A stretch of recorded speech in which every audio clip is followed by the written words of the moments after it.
zvakare nedzimwe nhau dziri kutendera kuti akwandikuita kudai yekanga ndemunhu waMwari Jehovha MrHopewell ikuramba ichindiza. What is the problem now? Are these people siblings? What is going where and where is coming from where? I don't know. Tozoona zvakare munhu waMwari Jehovha wawedzera nhoroondo kunyanya kuti kuita wawedzera nhoroondo kubva pama 11th 19th 20 and 13th isusu manje ezi Povorians and redundants. Where is this word coming from? To make surprise, ndatoona vanhu vazhinji vanoriziva vakati we remember this word from primary school. Vamwe vakati oh my god we remember tichizviita kwakati vanhu vanga vachasei vachiriziva ina ndino vamwe tokutangisa maletters ma-MB ma-OOO asingaperi nema-RR asingaperi. Zvinoreva numbers I didn't know. Ndatoshokuti if this number represents this word kubva munhu waMwari vakaoma zvokwadi I was shocked. I was literally shocked and perplexed in the air. That's what happened in my mind. Okay, no problem. Tochibva ipapo toenda panhau yekuti chazotanga kutenderera vamwe vakasi maassumptions avo togumira ipapo toenda zvakare pamwe vanhu vati moona manje munhu waMwari Hopewell. People they wanted izvozvo zvamaita izvisvika izvi ndo zvavangatoda izvizvi. Now look at the focus. Focus is no longer on what is important. The focus is on the 11th, 13th and 20th yavanyora iyeyo. That's the focus youth of today. Vamwe vakati ndosaka muchizotukwa naMrHopewell. Muona manje pane kuti munge muchigadzira zvinhu zvavanodai imakuita basa rekutofocus neizvi zvimwe zvamugadzira zvividhio muchinyora zvividhio zvamukuita zvizvi muchiita zvavanhu vekusovheti vaya kuzokwadi kunza Soviet Union muZimbabwe. Vanhu vakati kwete hatizvidi. Vamwe wavo kana hatina kuchata tinenge tese tichidzidza. Vamwe ndokuti iwo zvakare zvokwadi tokura rini kana ina ndiziwo vamwe vashambisika sikambiti asi tobva ipo toenda fati pane imwe nhau yaSpokero vadii vaita clapback. Kune mufanzi wadanza kuti hanzi I don't like the new hairstyle yawakaisa. Spokero vakati who which where what went ndozvavamba vangomitira andofunga kuti who are you wakamira sani unondiudzira kuti you don't like my hairstyle. Is the helosicity ka yautane zvaioti hanzi handifariri uchiudza Queen of Swag wakamira sani pamudzepete pamushuku iwe unoudza Queen of Swag kuti hairstyle hauifariri iBrazilian kai iPeruvian kai whatever it is yoyoyo but we are talking about hairstyle yakapenga woudza izvo Queen of Swag vanokukulepa bhegi vanokuundura vanokudzosera musiti wangozvitara kuti havana kuzokuscreenshota zvavo kuti vanyatsa kukuti gagagagaga. Tobva ipo toenda pane imwe zvakare yani yachikomana Titanic wabuda akanaka wakachena akapfeka zvegreen vamwe kati wakuchena kamazuvano wakadzokera kupi kumuzindaka. What does this mean? I don't understand. Why are people always doing such things to other people? This boy is looking handsome. This man is looking caustic. He is caustically looking titanically very handsome and very nice. Wow, vakachena sikambeti nezvinhu zvavo zvegreen zvozvozvo vanga vakachena sikambeti zvakangonaka asi vamwe vanhu vangotanga kutotanga kutura vachiitika nakushata chirega tidi tiverenge macomments asi tiri ipapo sanani namberi chikomana Jamaster chakanzi ndofunga nani nemumwe tiri kuda treki from Jamaster featuring Windsor ndobva chapindura chikati we don't miss Mazoe and Coca-Cola. Okay, I don't know. Kudanga Dr. say do clapback vamwe vakatitsvagirawo Jamaster manager vedu next week anenge akutendera nyika yese naWindsor achimutengera chicken ini achiti sorry and one of the Brits the cake wasn't a mistake after all. This fella is grown a big geek. At least we don't know. Maybe don't clap or bake up. No. Be in your position. Don't tell me what to do if I didn't tell you what to do. No, I just do what I want with my mouth and my scroll bundles. Diane, to be Jamaster. Now when dogs are carried. Mr. Peter, it is you. Touch by Papa Shakari Knamati. Yabdi opori. He is supposed as one and more profit. Could we talk? Dosaka Urim 11th, 13th, 10th, first in Enge, Rene Guita, Paul.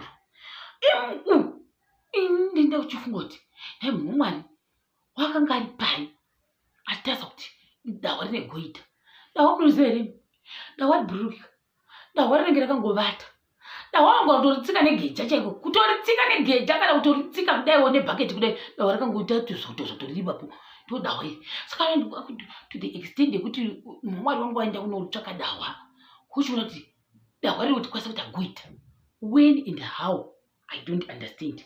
Zvikanzi hashtag sena nini failed journalisticity.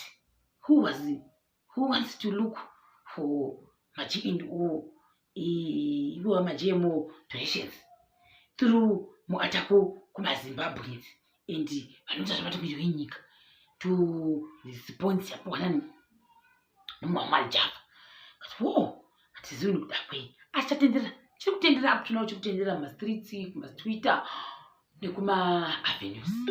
So vapedza kudaro vabva vaenda vakanoti no, you know what, I also want to do a video for you with this ghetto youth. Vakagara pamwe vakagara kanzi nditori navagerman vangu vatori navo zvikanzi ndauda kuramba uchingonyora uchingogwauta sana tsomu tisiwo zvikandokupedzera ndiri marasa angu anaganoakadai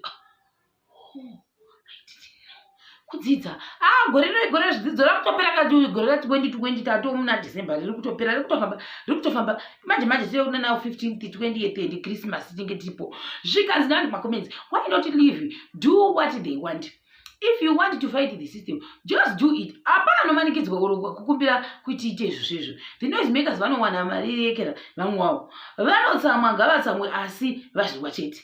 Why would anyone wants to follow these people like this yekera munhu ushu vamwe zvikanzi kwekwezva lady masikwa ending as a 20-year-old handisi kuti angachiti chii vamwe kanzi muda kuti tizonditi mwanzi kuti havakwanisi kufaita vari vega vanoda vamwe vanhu ndozvavanoda ndikada hatizivo zvikanzi nevamwe zvakare ngazavwa nevanhu vari kuita zvavanoda nedhata ravo. People will follow who they want.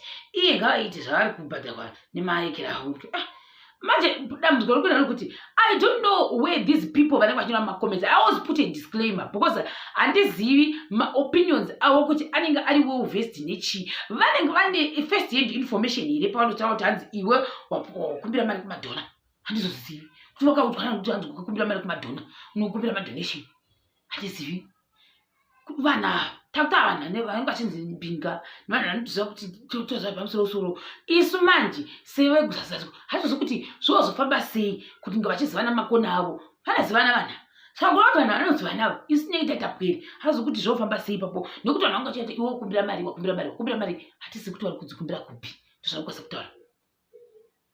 Zvikanzi nevamwe zvakare ndakutozotanga kuzva ipapa kunzi when he was studying ku-UK other people were here yauda kuti apuna akambokumbira tanzi ngavaekera I don't know atanga sikatoziva kuti MrHopewell vakadza ku-UK I didn't know titoziva ipapapa like I said kuti vamwe kutandoonekwa chiziva isi sikazosivi tozozviona macomments sikazi kuti ishuwa here kwati nhema maona manje nekuti vanhu vanotaurisa macomments.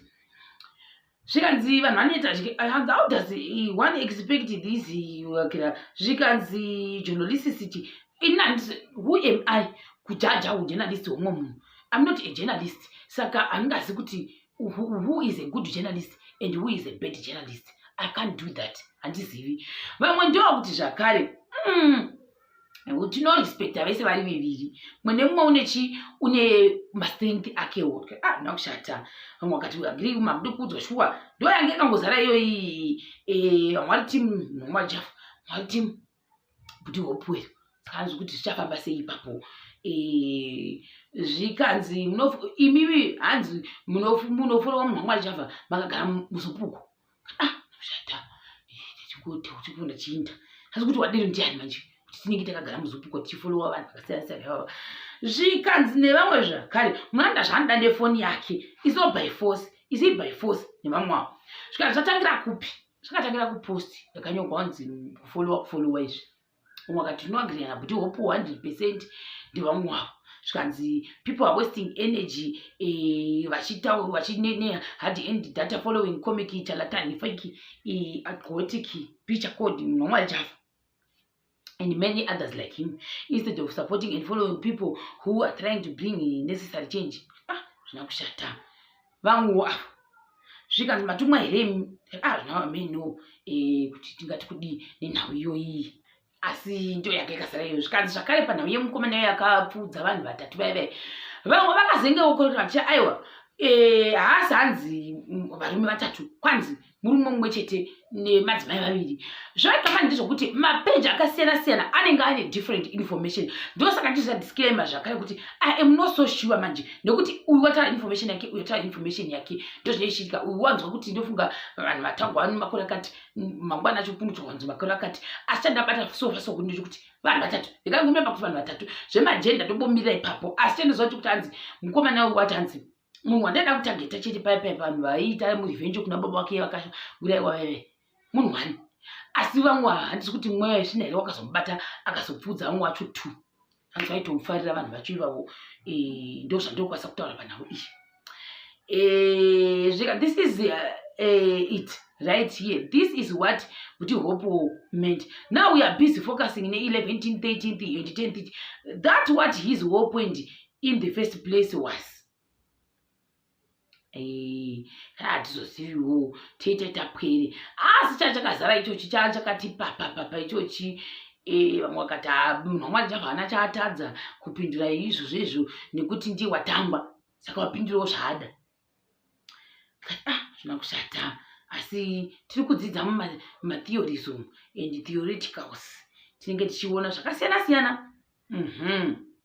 Mukati comedy, wakati kuti kana satozivo zvichafamba sei, asi vanhu vari kuudzana mumacomments imomo zvazvo zvikanzi vakati chitauzwa vakapindura vakatuko hatonno vakati nditi muningi nditi mari chaicho nemari chaicho amuti uyu zvikanzi koma bridesmaids muri kufila sei izvozvizvi muchiona vanigirikini achitaura sezvizvi zvimashoko akaita seiwo satizozivo tinge tatapwere mamachi.